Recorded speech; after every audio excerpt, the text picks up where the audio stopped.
If you like the Young Turks podcast, I think you'll love a lot of the podcasts on the TYT network. Old School, it's one of my favorites, one of the favorites for a lot of the listeners. Please check that out, subscribe, share it. That makes a big difference, and give it a 5-star rating. Thank you. Hey everybody, welcome to the Young Turks. I'm Kasparian. John Iadarola joins me for the first hour of the show today. Brooke Thomas and Maitha Al-Hassan will be here for hour 2. Cenk Uygur will be returning tomorrow. Fine. So later on in the show, we are going to show you some clips from my very first Cuomo experience. Oh, was it your first? It was my first, I thought you'd been on there before. Okay, I was on Reliable Sources a few weeks ago. Okay. But it was an interesting experience. I can't wait to talk about it a little bit. But I'm also gonna give you some inside baseball on an exchange that Cenk and I had prior to that appearance happening. And I'm sure he assumed that he was trying to help me, but he hurt me. Oh, I don't know anything about this. So that'll be a fun thing to discuss. But before we get to that and all the other stories we have, I wanted to give you guys a quick update on what happened on the House resolution vote yesterday pertaining to Donald Trump's racism. As we had reported yesterday, the House got together and voted on a resolution to condemn Donald Trump's racist tweets.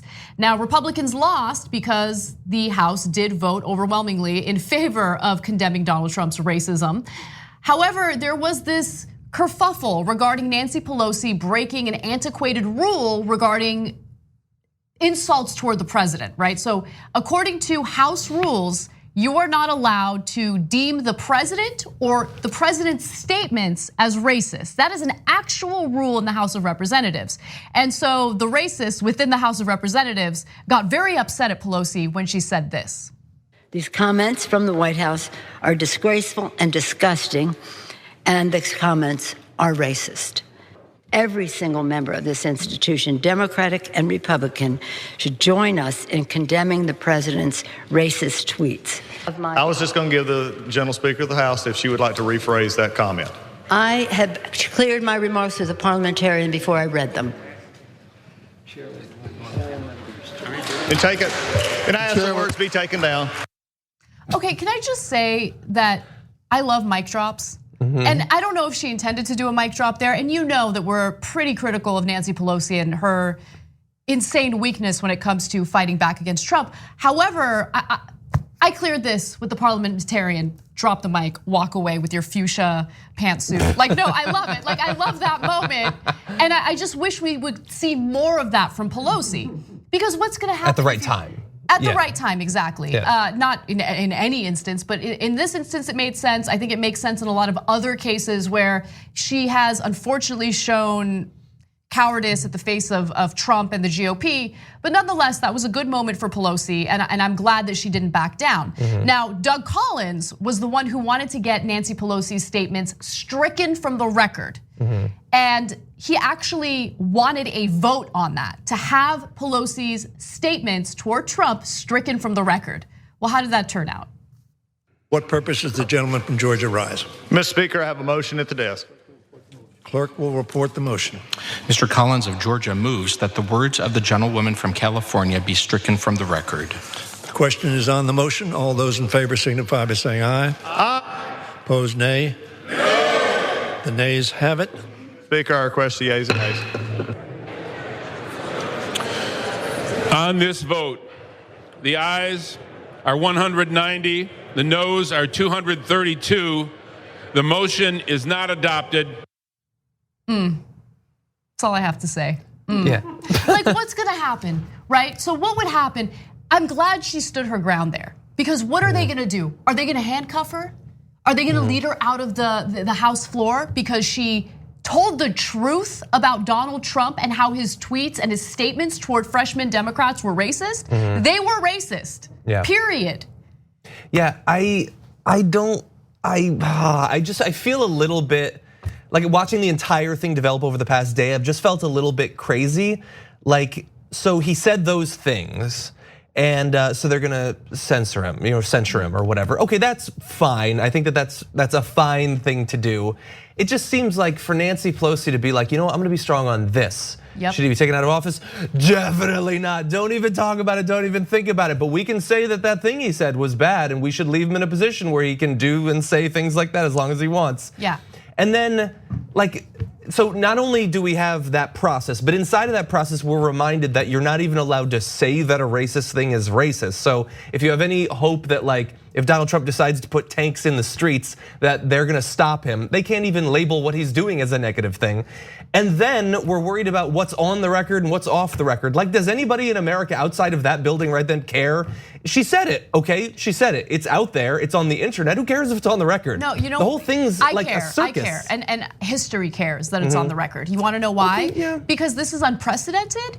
First of all, the statement was accurate, but this is unprecedented. And to have this in an official record, right, where the House is voting to condemn the president's statements as racist. It's just important to have that in an official. And I'm trying to do it.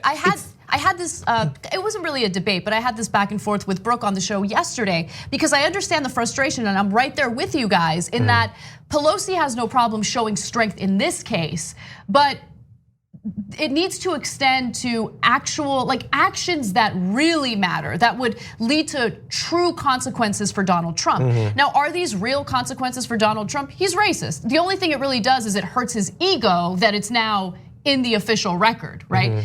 But the fact of the matter is, I just think that to have the House of Representatives include this record that has this vote, that has these statements, clearly identifying Donald Trump's comments as racist, is important because you can look back at all of these Republican members of the House who voted against the resolution. Only 4 Republicans deemed Donald Trump's comments as racist. Only 4 of them voted in favor of condemning Donald Trump, okay? All of the other ones are now on the record saying, no, we don't find him racist, or we refuse to condemn his racism. So I just think it's important to have that on a record. Yeah, I think it's silly that, I don't know, do you know the name of the individual who called the vote to strip it from the record? The guy that stood up? I don't remember his name. Doug Collins? Was it Doug Collins? Yeah, Doug okay, Collins. so whoever Doug Collins is, that the issue he has is with it being on the record. And by the way, that they even brought up that 1984 precedent for why you can't call something racist. Who remembered that? Somebody did research to try to find a way ahead of time to derail this thing. That's what they're spending their time on, is trying to find a way by going back to something that Gingrich started in 1984. It's all just ridiculous. There's real stuff going on.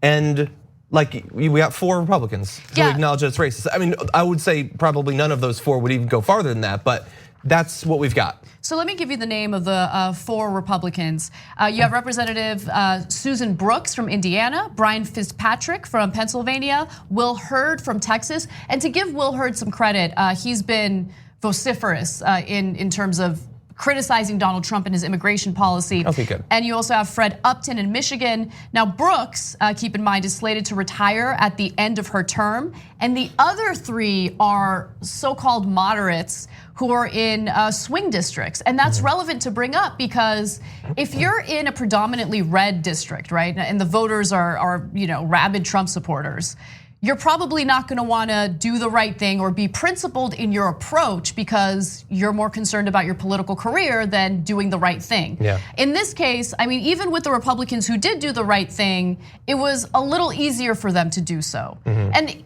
Donald Trump went after them already and was upset that there wasn't unity within the Republican Party. But one other thing I wanted to add was that when Doug Collins stood up and pretended like he was outraged at Pelosi calling Donald Trump a racist, House Majority Leader Steny Hoyer should have had Nancy Pelosi's back. But instead, he's like, I'm sorry, but we're not following the rules here.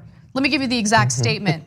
Majority Leader Steny Hoyer announced the parliamentarians' decision against Pelosi, stating that by calling the remarks by Trump racist, she had violated the House's rules.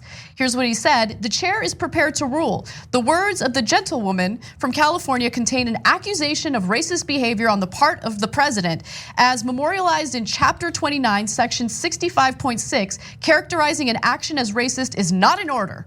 The chair relies on the precedent of May 15th, 1984, perfect year for this, and adds that the words should not be used in debate. Steny Hoyer, sit down. Sit down. I mean, the weakness of Democrats is incredible to me. We are not following the rules. We need to lie to the American people and pretend as if Donald Trump's statements are not racist because of this ridiculous, antiquated rule from 1984. Sit down. I disagree. I mean, obviously, I agree with the general point that they're being weak, but he's in charge of the rules. It's the rule. Change the rule. The rule's ridiculous. It should have never been established in the first place. But if it is the rule, he's just acknowledging it.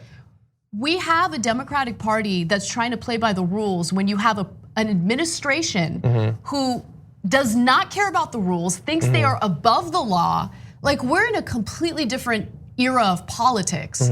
Yeah, change the rule. And okay, sure, change the rule. But in the meantime, don't follow the rule. Because you're essentially enforcing a rule that forces people, representatives of the American people, to lie about what's really going on.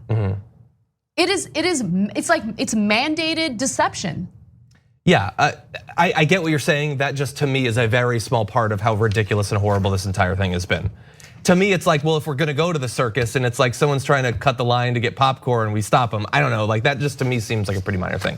I agree with the general point, and overall the issue is that, as we pointed out earlier, the fact that we can get Nancy Pelosi and a few others to be strong in this very limited case when it doesn't really cost them anything and there's no risk to it, but not on the larger point of whether Donald Trump should still be in a position to, be president. Yeah. Look, I think for me, just final thing I want to say about this. I get what you're saying. This is just a minor thing. Why are you harping on it? It's because it's indicative of what's happening in government right now, right? Okay, and it's indicative of the weakness that's been so frustrating for Democratic voters. So it might seem like a small thing, but I think that this small thing represents a bigger problem. It's a symptom of a bigger problem within Congress, and specifically the Democratic Party. All right, we got to take a quick break, but when we come back, Chris Kobach is a terrible person, and he was given a platform on CNN. We're gonna hear him defend Donald Trump and fail at doing so. And then later on, we will show you a little bit from my Cuomo appearance. Come right back. We need to talk about a relatively new show called the Republic, or UNFTR. As a Young Turks fan, you already know that the government, the media, and corporations are constantly peddling lies that serve the interests of the rich and powerful. But now there's a podcast dedicated to unraveling those lies, debunking the conventional wisdom. In each episode of the Republic, or UNFTR, the host delves into a different historical episode or topic that's generally misunderstood or purposely obfuscated by the so-called powers that be, featuring in-depth research, razor-sharp commentary, and just the right amount of vulgarity. The UNFTR podcast takes a sledgehammer to what you thought you knew about some of the nation's most sacred historical cows. But don't just take my word for it. The New York Times described UNFTR as consistently compelling and educational, aiming to challenge conventional wisdom and upend the historical narratives that were taught in school.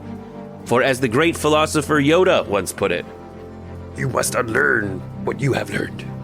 And that's true whether you're in Jedi training or you're uprooting and exposing all the propaganda and disinformation you've been fed over the course of your lifetime. So search for UNFTR in your podcast app today and get ready to get informed, angered, and entertained all at the same time.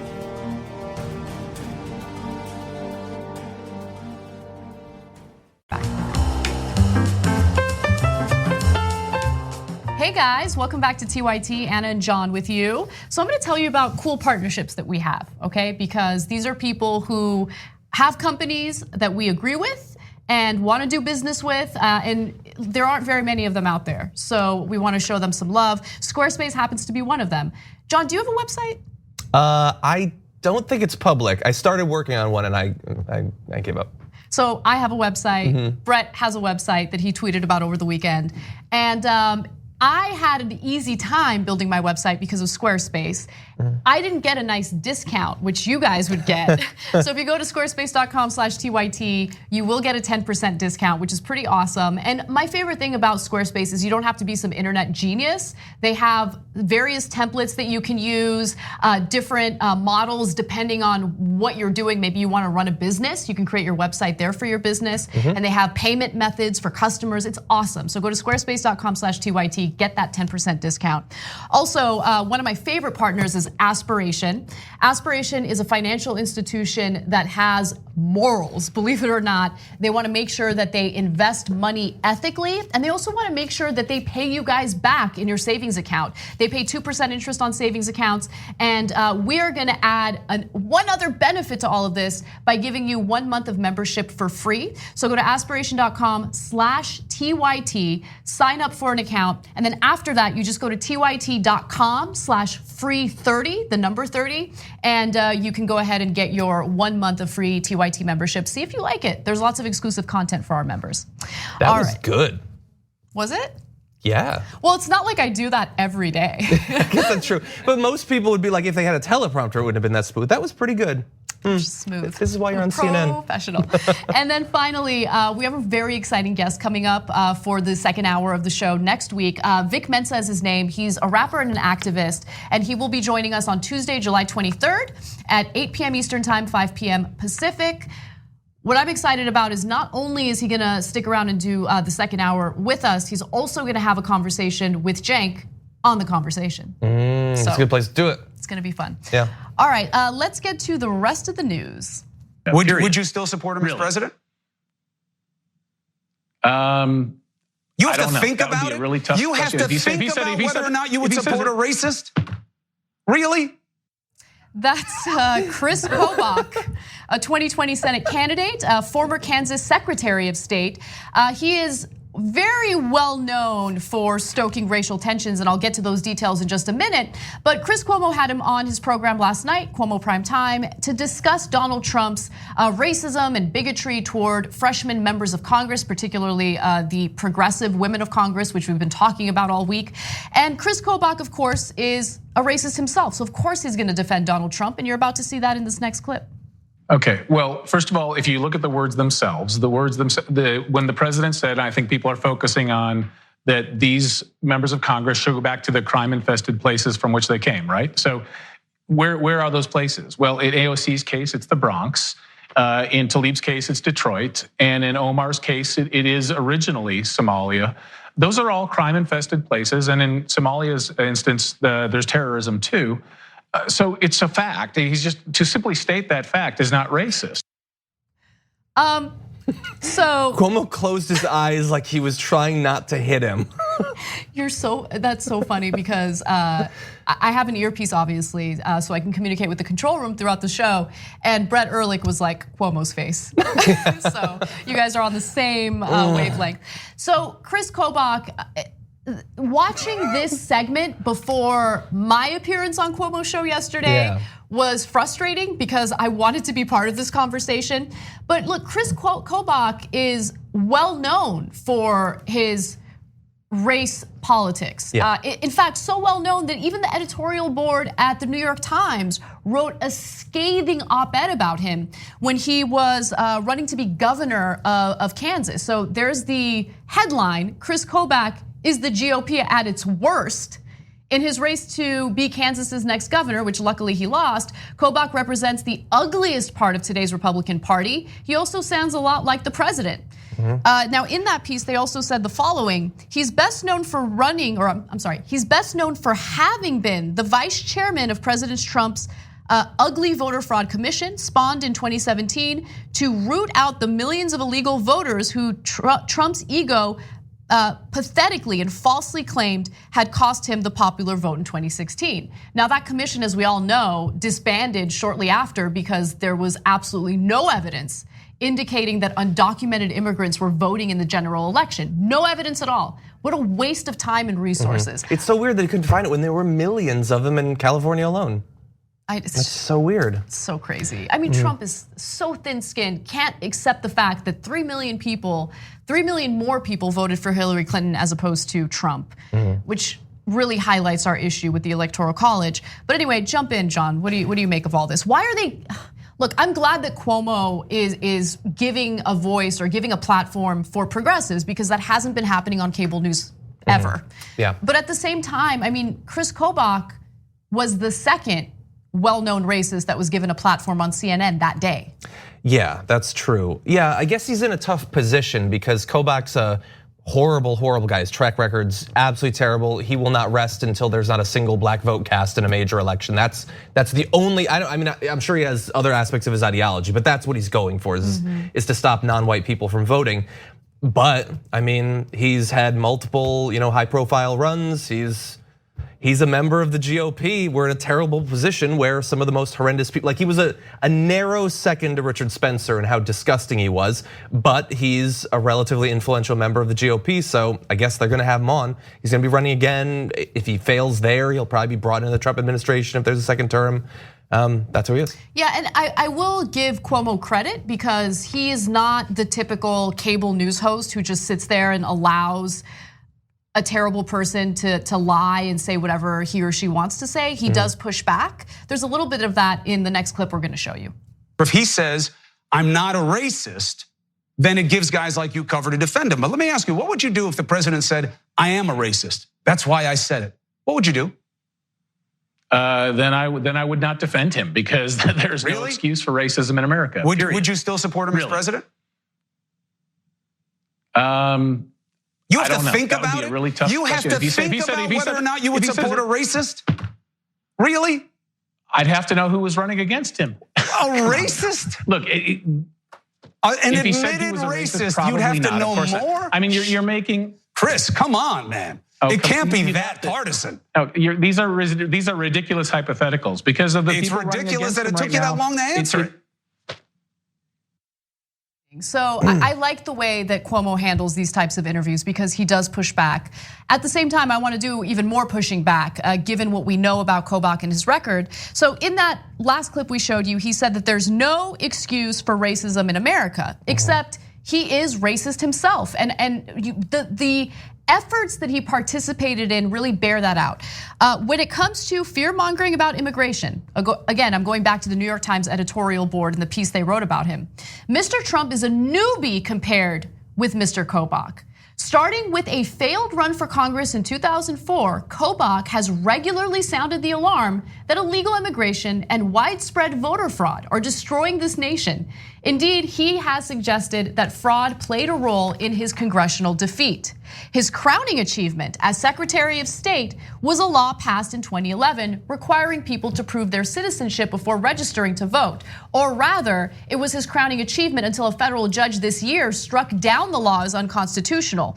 In the course of that case, Kobach so violated basic courtroom rules that he was held in contempt and, among other humiliations, ordered to take 6 hours of legal education. This is an individual who went to Yale Law School. And had to be punished for, the fact that he was violating basic courtroom rules. The classic nature versus nurture dilemma.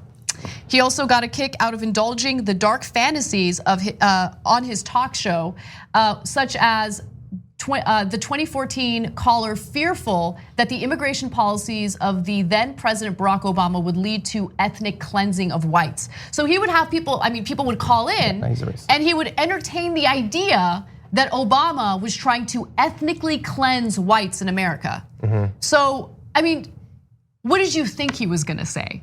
In response to Trump? Of course he's gonna defend him. I will never understand how a party and this side of the political spectrum that implies that they are strong and the lefty guys are weak are terrified that they're all going to be murdered. Like if I came on the Damage Report every morning and I was like, we got a lot of news we're gonna get to, but first of all, I think badgers are coming for me. You would not think of me as an alpha male. But these guys are terrified always that every person that looks like me is gonna be murdered. I think that's a likely outcome. To be so crippled with irrational fear is not a position of strength. Also, just going back to the first story we did today where we talked about Steny Hoyer, we need to follow the rules and we can't call the president racist because that's against the House rules. Like, is that what you're afraid of? Right? Steny Hoyer might start killing white men. Right, exactly. That's the point that I'm trying to make. He's an intimidating man. In this age of unbelievable and almost unmitigated weakness on the Democratic side, really, you're gonna try to make the argument that Democrats are pushing for ethnic cleansing? Yeah, they are. So yeah, and he was also gonna take all your guns, and how did that work out? Like all these like bold predictions, if they don't come true, it doesn't matter, they don't learn anything. The thing about that interaction that I found a little bit frustrating, and it's one of the reasons that I didn't talk about this morning was, although I'm really torn on this, sometimes when something is so clearly racist, like Donald Trump's rant, you want to take it and you want to mash it into the face of the people who refuse to accept that racism is a thing and that's driving American politics because they refused to accept that. But I'm also on the flip side, like it's never going to happen. There is never going to be a thing that is said or done that is finally going to make like that night, Hannity, Tucker Carlson, Ben Shapiro, all gonna be like, they got us, that's racist. It's never ever going to happen. It'll happen. Because you wanna know when it'll happen? When? If a US president says something negative about white people. That's true, but I'm talking about. Can you believe the racism? I'm talking about actual racism, but yes, I get what you're saying. Because the thing is, like, it's fundamentally disingenuous when we ask Chris Kobach or insert whoever, was that racist? And he responds with no, when what he means is, I don't care about racism. It's not an issue. Like, is it a coincidence that all of these people who just happen to never see things as racism also don't think that it exists? And if it does exist, it's an issue. Yeah. Like to think that that's not biasing their response, they will never admit it because they don't care. Chris Kobach's a professional politician with decades of experience. And if you watch the body language and the way he responded to Chris Cuomo's questions there, it was like you were asking a little boy something and he couldn't help but do tells that he was lying. When he finally responds, he starts smiling because he knows that what he's saying is not true. Such a good point. And then when there's the follow-up, he looks up in the air and sort of sighs like, are we really gonna go through with this? Sure, I wouldn't support him. Because it's not true, he doesn't care. Of course he would support Donald Trump if he was a racist. The percentage of Republicans who would support him would maybe go down by a percentage point if he came out and said, I'm a racist. It wouldn't matter at all. You're absolutely right. All of this is ridiculous, and I understand why people like Chris Cuomo and even myself at times will try to get them to say that because we care about this issue so much that we just want to finally have it break through for them. But it's not gonna happen. Not gonna happen. Not because they don't accept that it's happening, but because they don't care if it's happening. I think it even goes further than that. They love that it's happening. Yeah. They don't accept that it's a problem, fundamentally. That's perfectly stated. All good points. You know what else has a lot of experience? You mentioned Kobach and how he's had years of political experience. That cowlick he had in the back of his head in that one B-roll shot, it was very distracting. We might need to think about replacing that. Well, on this particular week, I can't criticize him for that because I recently cut my own hair and missed a patch in the back. But it's cool, I only went to the gym before somebody finally told me about it. So in that way, I'm basically Chris Kobach. Brett told you about it? Yeah, he finally did. Sophie noticed but didn't say anything. So that's the sort of working relationship we have. Thanks, Sophie. That was a good play, Sophie. All right, moving on, we have some other news. I feel weird like doing a story about myself, but you'll push through, don't worry. Yeah. Get used to it. All right. I was on CNN and look, let's keep it real. I was invited to appear on CNN, Chris Cuomo's show in particular. Cenk is on vacation. I'm going to assume that they had me on because Cenk wasn't available. So let me just be self-deprecating ahead of time. But nonetheless, the conversation was about infighting within the Democratic Party, which has been an issue. Of course, Pelosi has been going after freshman Democrats pretty aggressively lately in the form of op-eds that are written by Maureen Dowd in the New York Times. And so I was invited to speak about this issue with Howard Dean, who has become quite a centrist. I mean, previously he was certainly more progressive and now he self-identifies as a centrist Democrat. So I thought there was gonna be like, a little bit of fighting, but that actually didn't happen. He said a lot that I agreed with. Take a look. So Anna, if you're nodding in assent, but you also want to go down the impeachment road, why are you nodding in assent? Well, I think that it's important to hold Donald Trump accountable, but I think that it's ridiculous to shortchange ourselves and pretend as if we can't do both things. We should absolutely focus. But they can't, Anna. They couldn't even get money for the kids on the border. What have they done? I completely disagree. So first of all, that appropriations bill that the freshman Democrats voted against, which is what frustrated and angered House Speaker Nancy Pelosi. essentially gave Donald Trump $4.6 billion in taxpayer money with no strings attached. There were no safeguards in place to ensure that Trump actually improves the squalor that these children and these migrants are currently being detained in. But at the same time, I think that it's ridiculous to say that you can't focus on economic injustice in America, the fact that our healthcare system is broken, and also hold the president accountable. I mean, that's the whole point of having the Democrats control the House of Representatives. You should if they're be able not going to mitigate the damage of the Trump administration, then what's the point? I think you pulled him towards your position there. You think so? At least a little bit. Who? Cuomo. Cuomo, yeah. Yeah. That was really the only moment where there was disagreement, which I was shocked by. Yeah. So the impeachment issue, it's controversial within the Democratic Party, and this whole idea that Democrats can only focus on one thing. We've put men on the moon, right? I mean, the New Deal, like we've done incredible things. I don't understand why we just allow Democrats to shortchange themselves like that. Like, oh, no. You either only focus on impeachment or you only focus on policy. I mean, we have hundreds of lawmakers.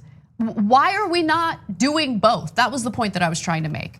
And again, that last point, why would we want or fight for Democrats to control the House of Representatives? Why did the blue wave even matter if they're not gonna mitigate the destructive behavior of Donald Trump? So in the area of like the sort of vein of impeachment, dealing with Trump, investigations, that sort of stuff, totally true. If they're not doing that, then what are they really accomplishing in that time? On the other half, you have the sort of delivering on policy, which is obviously going to be near impossible because the Republicans control the Senate, but that doesn't mean that they shouldn't be trying. They don't just they punch their card and then come back in a year and a half. No, they still have to be trying to move the needle in terms of public opinion on these policies and those sorts of things, laying the groundwork to eventually pass them once we have a sane Senate and president.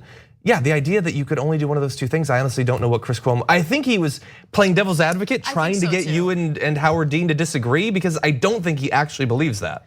I agree with you. So let's take a look at the next clip. And I just want to warn you, we are going to come back to the impeachment part of the discussion because there is an update on something that happened in the House. Take a look. He can do our dirty work for us just by opening his mouth. If we don't have a positive message of something we're going to do better, it is not enough to be just against Trump. But look, Kasparian, we've all seen so many elections now. At the end of the day, it's me versus you. You know what I mean? It's whoever the two people are. It becomes intensely personal and negative, and that's what happens to unfortunately work best in messaging in campaigns. How do you deal with that and win?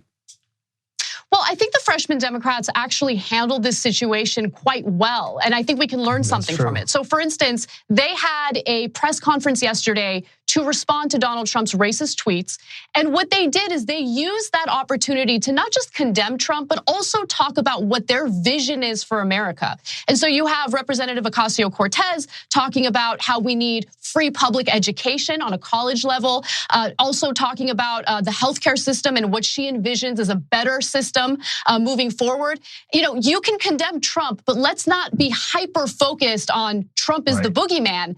Give Americans something to vote for. Okay. That's pretty good. Thanks. Yeah, and Howard Dean was not mostly agreed. There was literally no moment where we disagreed in this exchange, which is why I'm not really showing you much of what he had to say, because had he said something and we debated, then it would make sense to show you like the full context of what he said and what I agreed with. No, that was a great experience. The only thing that would have been better is if we came back not to the horn, but to the Howard Dean scream. That would have been a little bit better, but you had limited time. That was a great appearance. I think you were a great avatar for our values. You were a strong communicator. Thank you. Yeah. So one final thing that I wanted to mention was what happened in the House of Representatives today. So the House actually voted to table a resolution by Representative Al Green to impeach President Donald Trump. Now, Nancy Pelosi is still very much against impeachment. So she was clear about that in this vote, and I'll give you her statement in just a minute.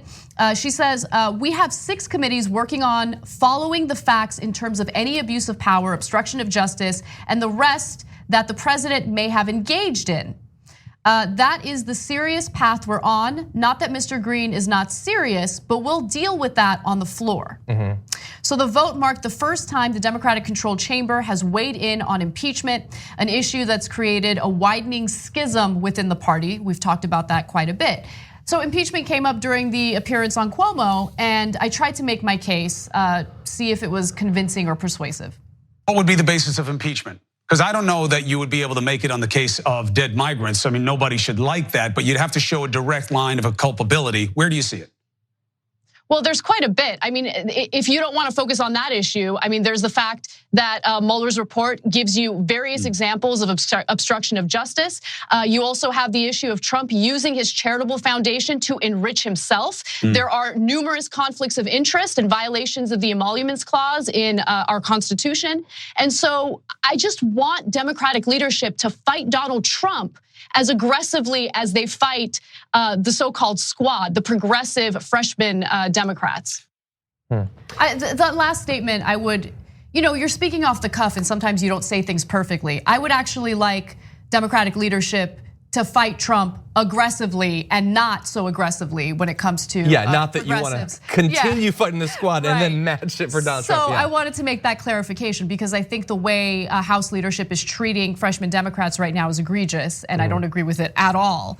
But the intro to that question was a little bit weird, where he was sort of implying that the impetus for impeachment is purely on the migrants who have died. There's a reason for that. So we had just finished talking about the situation with migrants dying, and I mentioned how at least 24 migrants have died under Donald Trump's watch. And so I think in that statement, I included something about impeachment, and that's why Cuomo started the question that way. So it wasn't his fault. But what I thought was really interesting is I didn't get any pushback from Howard Dean. I really thought I would. And before going on air, I got a text from Cenk. This was yesterday at 6 p.m. Eastern time. I'm about to go live on the main show, and he's like, hey, obviously you can't call me now because you're about to do the show, but I just need to know what you're planning on saying during the segment. There's a reason for it. That's all he said. And I said that I would, I'll call you when I'm on my way to the studio for the appearance. Then I called him and homeboy didn't answer. And I was like, what if there's something I need to know? Maybe there's like some inside info that I need to know, and if I don't know, you're gonna sabotage me. I don't know, I had all these thoughts in my head. Then I sent him a text message and just said, call me, didn't respond. So right before the interview started, my heart was beating quickly because I thought there's something I'm missing. I don't know what it is, but I'm gonna do my best. And then I remembered, I lead this show every day. I know what I know. It's gonna be fine. Everything's gonna be okay. And luckily it worked out. Later on, Cenk told me that he accidentally locked his phone in his car, which Cenk does. Thank you. What was he gonna tell you? I have no idea. At this point, I don't even care. But he made it I'm sound sure he thought he was gonna help me, but all he did was harm me in that case. Call me back, there's a reason. And there's an alligator approaching him and he needs your help. He just, I need you to call me now because I'm gonna lock my phone in my car soon. What? Okay, well, anyway, thanks for your help, Cenk. Enjoy the underside of that bus. All right, we're gonna take a quick break. We'll be At TYT, we frequently talk about all the ways that big tech companies are taking control of our online lives, constantly monitoring us and storing and selling our data. But that doesn't mean we have to let them. It's possible to stay anonymous online and hide your data from the prying eyes of big tech. And one of the best ways is with ExpressVPN. ExpressVPN hides your IP address, making your active ID more difficult to trace and sell to advertisers. ExpressVPN also encrypts 100% of your network data to protect you from eavesdroppers and cyber criminals. And it's also easy to install. A single mouse click protects all your devices. But listen, guys, this is important. ExpressVPN is rated #1 by CNET and Wired magazine. So take back control of your life online and secure your data with a top VPN solution available, ExpressVPN. And if you go to expressvpn.com/TYT, you can get 3 extra months for free with this exclusive link just for TYT fans. That's expressvpn.com/TYT. Check it out today. Right back. We hope you're enjoying this free clip from the Young Turks. If you want to get the whole show and more exclusive content while supporting independent media, become a member at tyt.com/join today. In the meantime, enjoy this free segment. Hey guys, welcome back to TYT. I want to read some member comments before we get to the next story. I bathe in a very stable genius's tears with the crying emoji. I like that, nice touch. Okay, we got Jake and Anna on Cuomo. Can we get Johnny Pie too? No, probably not, but thank you. No, that's not true. I'm sure you'll be on at some point. Look, I was only on because Jake's on vacation. So the trick is to make sure I go on vacation too. A permanent vacation, I see what you're saying.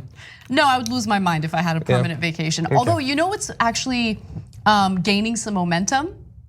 4-day work week. Not here at TYT, that'll never happen. But about 15% of US companies are now implementing that policy. That's one of the two positions I have that every part of the political spectrum attacks me for when I advocate for it. I don't understand it. That and the texting while driving thing. I don't understand why people are so, like, we got a 2-day weekend. It sounds counterintuitive, I guess, or counterproductive. People think that you have to work 5 days a week or else you're just not gonna be, or your employees aren't gonna be as productive. Yeah, and at one point they thought you had to work 7 days a week if they wouldn't be productive. They did, but did you know that Ford was the one who realized, 7-day work week doesn't make sense because people are burnt out and productivity actually drops. And they don't have time to spend the money. And they don't have time to say, well, true, that's absolutely right. But also one other thing, when you come up with ideas for the show, for your show, when does that typically happen? Like what we're gonna cover on the show? Not just what you're gonna cover, but like when you get, your most creative moments happen when? Think about that for a second. I mean, a lot of what I say is kind of off the cuff right then. But no, I mean, I put together, I decide some of it the night before, some of it the morning of. Okay, you don't get what I'm saying. No, I don't. I get creative when I'm relaxing, when I'm on vacation, or it's the weekend and I don't have a looming deadline. That's when I think of ideas that I want to implement in the show. So anyway. For me, it's when it's dark and quiet. But I get what you're saying. I like quiet and alone. Okay, I'll leave. Okay, you know what? We got to move on. I'm gonna go to more of your comments when we come back from the next break, but I want to make sure we get to the next 3 stories, hopefully. Donald Trump has been clear in saying that he does not want a regime change war in Iran. Now, he pulled out of the Iran nuclear deal. He's the one who has escalated tensions with Iran. However, it appears that he is getting closer and closer to negotiating an Iran nuclear deal that looks almost exactly like Obama's nuclear deal. So look, there was some news earlier this week indicating that the only reason why Trump pulled out of the Iran nuclear deal is because he was salty and bitter about the fact that it was Obama who reached that deal with Iran. So he wants the credit. He wants to feel good about himself. And if we have to reinforce this as a way of avoiding war with Iran, let's do it. Good job, Trump. This sounds like a very good deal. You're so strong. You really know how to negotiate. All right, so let me give you the details. First, there was a huge miscommunication between Mike Pompeo and the foreign minister of Iran. So Secretary of State Mike Pompeo said on Tuesday that Iran appeared willing to negotiate over its missile program for the first time. But that's actually not true. The idea was actually shot down by Iran's foreign minister, Mohammad Javad Zarif.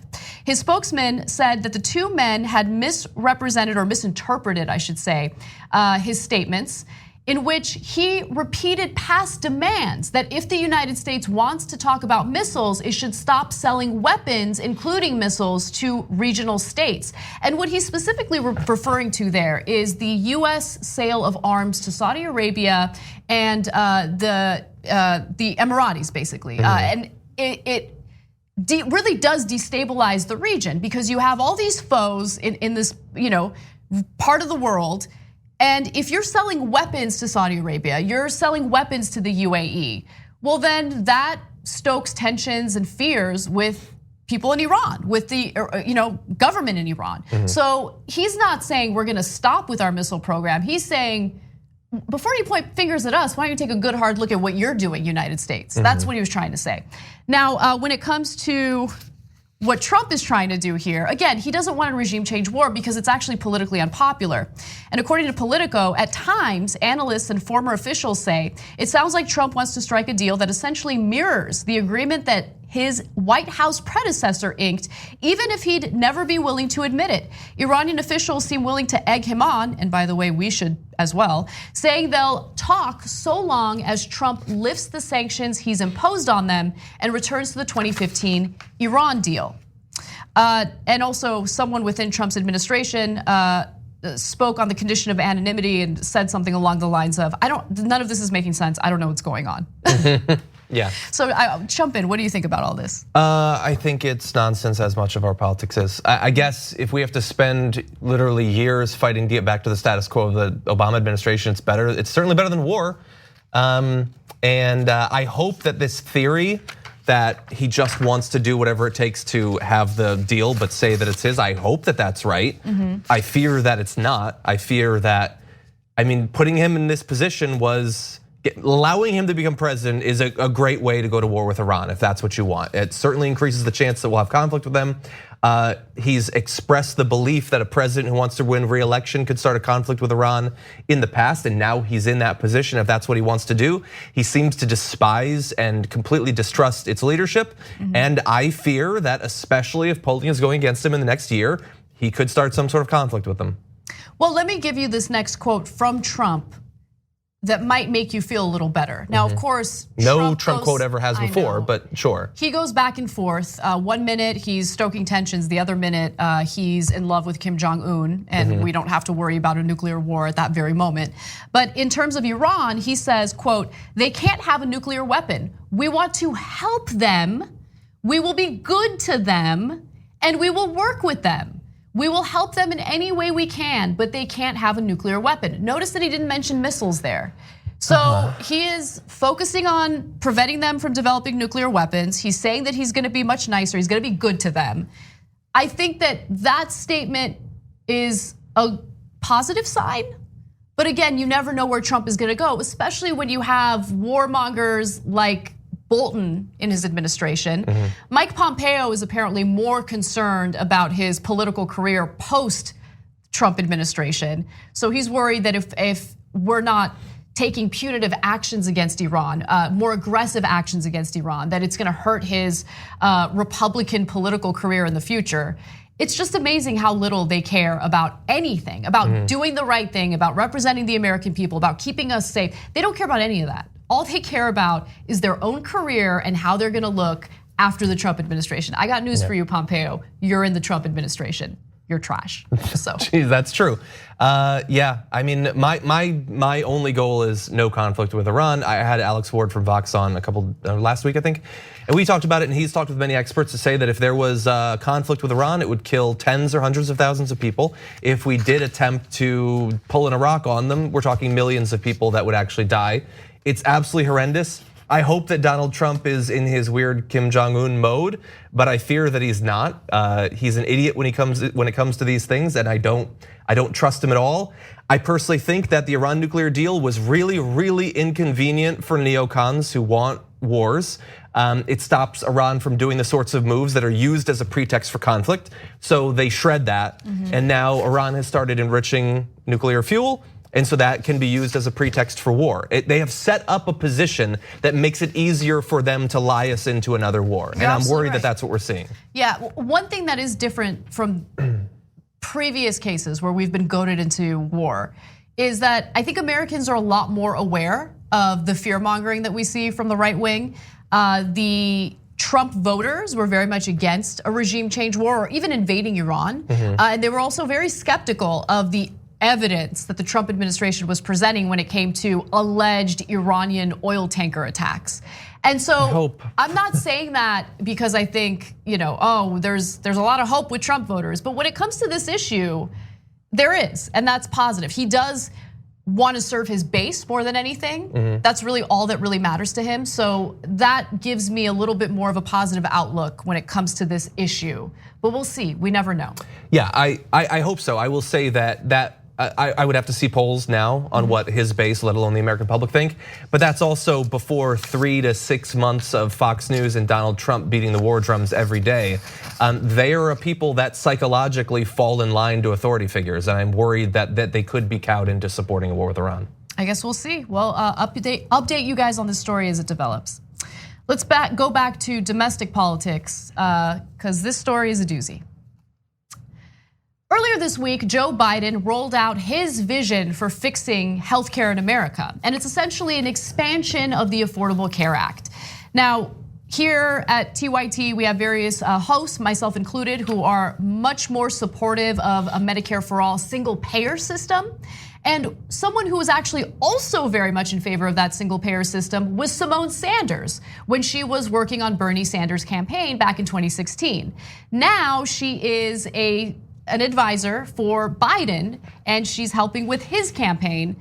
And she is, of course, saying that she's in favor of expanding the Affordable Care Act as opposed to supporting Medicare for All. And when she got called out on it, she didn't like it so much. Take a look. You used to, and in your prior role with working with Bernie Sanders, you intellectually came to the conclusion that you could have Obamacare, add to it, and get Medicare for all. And obviously now you're saying that it's different, right? Because Joe Biden is saying you can't have Medicare for all and Obamacare because Medicare would replace Obamacare. Here you are back in 2016, and I want to play it, Simone, because I want to give you a chance to explain to everybody how you came to change your mind. Here you are.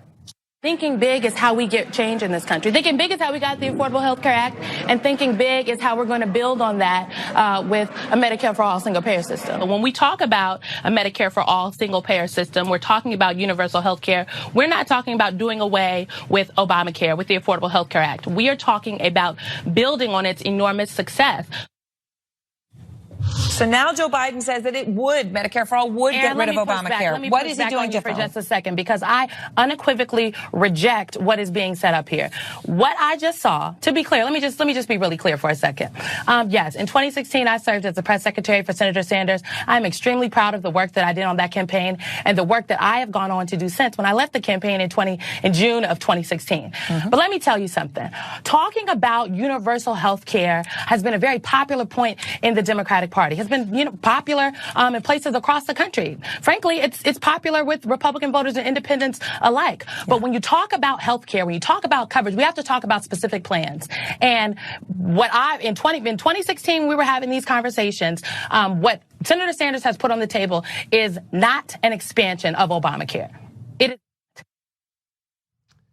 Okay, so we have another clip to show you in just a minute. I thought that answer was bad, and it's about to get worse in the next clip. But I think this, like the whole basis of the conversation and the way it's being framed is disingenuous, almost like, I don't know, it's just deceptive because Medicare for All would be better. It would be better because, why is everyone so married to a healthcare?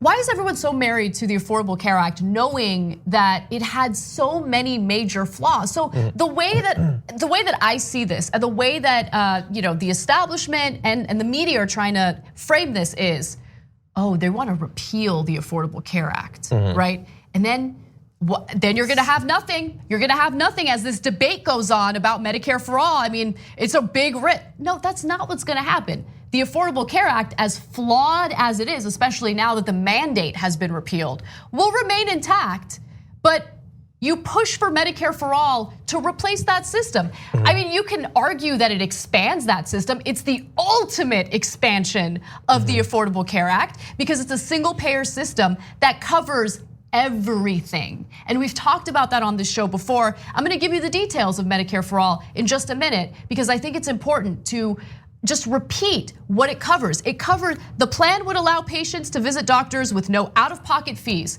The inclusive coverage would only require patients to pay for brand name prescriptions.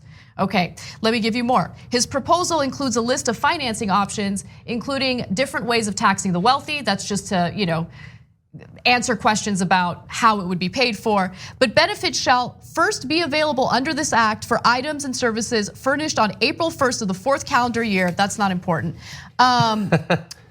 Okay, here's what it would cover. Let's go to graphic 6. Hospital services, including inpatient and outpatient hospital care 24 hours a day, emergency services and inpatient prescription drugs. Ambulatory patient services. primary and preventative services, including chronic disease management, prescription drugs, medical devices, biological products, including outpatient prescription drugs, mental health and substance abuse treatment, including inpatient care, laboratory and diagnostic services, comprehensive reproductive, maternity, and newborn care. It covers everything. Oral health, meaning going to the dentist, audiology and vision services. I mean, it's one thing after the other. It covers way more than the Affordable Care Act has ever even entertained covering. And so we're having this ridiculous, disingenuous conversation about whether or not it's gonna expand on the Affordable Care Act. Yeah, it's gonna expand, the ultimate expansion. It's gonna cover everything. What they're so hyper-focused on is, what are we gonna do about the private insurers? We gotta protect the private insurers, which they're gonna get to in just a second. Yeah, well, they're in a tough position because they want the money from those private insurers, and he's getting a lot of money from that area. She is in a particular tough position. She put herself in that particular tough position. I don't have a lot of sympathy for. So there's obviously no case to be made that the actual outcomes for individual Americans would be better under Biden Care, Medicare for America, whatever alternatives versus Medicare for all. You can't actually make that case, so you have to retreat to one of the common criticisms of Medicare for all, which is either saying it's impossible to pass or it costs too much. Those are difficult arguments to make on the cost side, because that study that we talked about most of last year shows that it would actually save money over what we have right now. So that undercuts that argument significantly. And the argument that it would be too difficult to pass is either an admission of cowardice that you wouldn't push for it, or could be similarly used for any other massive expansion of healthcare. It is gonna be difficult, but it's worth fighting for. So those two arguments don't really make sense to make. So instead, they get into sort of a procedural thing about expansions and replacements and would there temporarily be, like all of that stuff that doesn't have anything to do with the actual outcomes. Yes. They don't want to talk about the outcomes because that will get people excited for pushing for the outcomes like Medicare for all. So while in that first clip, she failed in making the case for why Biden care would be better than Medicare for all, in this next clip, she's about to get even more defensive because someone had the audacity to finally do her job and ask a question that should be answered. Take a look. For anyone to suggest that because I work for Vice President Biden, now I feel differently, that's just not true. I welcome a conversation. No, I want to be clear. But I want to be clear. I'm not suggesting you feel differently. I'm suggesting, hold on, but Simone, let me say why I played that. No, I want to be clear. Because I do feel some type let me finish my sentence. Hold on. I didn't say it to do a gotcha. I said it because what you said then is different than what you're saying now. You're a thoughtful, smart person. You've changed your mind. And I want to give you a chance to explain to people why. Because, Aaron, I believe in building on the enormous success of Obamacare. But the plan that is currently on the table that is being discussed by a number of folks when they talk about Medicare for all, specifically Senator Sanders' plan, does not do that. And no actual person cares whether we're expanding previous legislation or replacing it. They care about how their healthcare will be delivered and how much it will cost them. That's what they care about. This is all procedural BS. I totally agree, 100% agree. What really stood out to me there was that she seemed to be blindsided by that question when a savvy individual who's working on campaigns, who was the press secretary for Bernie Sanders in the 2016 election. Like, you should expect that question. You should be prepared to answer that question. Instead, she got angry. She accused Aaron Burnett of gotcha journalism. You should be ready to explain why you no longer support a proposal that you championed, that you pretended to be incredibly supportive of when you were working for Bernie Sanders. Why have you changed your mind? Now, your answer might not tell the truth, but as someone who's worked in press relations and PR, whatever, you should be ready for the spin. And she wasn't even ready for the spin. The only way she handled it was, I'm gonna get defensive, I'm gonna accuse you of gotcha journalism. That is insane to me. Yeah, but again, she's put herself in a tough position. She supported Bernie Sanders, now she supports him. They're closer ideologically than some, I suppose, than a Hickenlooper perhaps, but there are wide disparities and on some of the biggest, most important issues in this primary. So you either have to say that I might have disagreements with the person I'm supporting on a particular policy, but I believe they're the right person to be president, or you have to explain why you changed your mind on that policy. And she doesn't want to admit to either of those things. She doesn't even have to. My point is, had she been prepared to answer this question, which she should have prepared for, she could have said even something as simple, stay calm. I think that Medicare for All, while it's an impressive vision, it's much more practical to focus our efforts on expanding the Affordable Care Act, right? I mean, I don't buy that, I don't believe that, but that would be a much better answer than the nonsense that she pulled in that interview. That's my take. Yeah. Anyway, thank you, John. Aww. You're awesome. But I'm really looking forward to hour 2 with Brooke Thomas and Maythal Hassan. Make sure you guys check out the damage report. It's going to be awesome. Tomorrow, not only are we going to have the news and everything, but we're also going to be joined by the executive director of the Justice Democrats, Alexandra Rojas. Nice. We're going to be talking about 3 of the newly announced candidates. We're also going to be talking about some of the political controversies attacking some of the established already Justice Democrats. So it should be a great show. Awesome. We will be right back with a whole new panel and a discussion on a new tape featuring Donald Trump discussing women with Epstein. Thanks for listening to the full episode of the Young Turks. Support our work, listen ad-free, access members-only bonus content, and more by subscribing to Apple Podcasts at apple.co/TYT. I'm your host, Cenk Uygur, and I'll see you soon.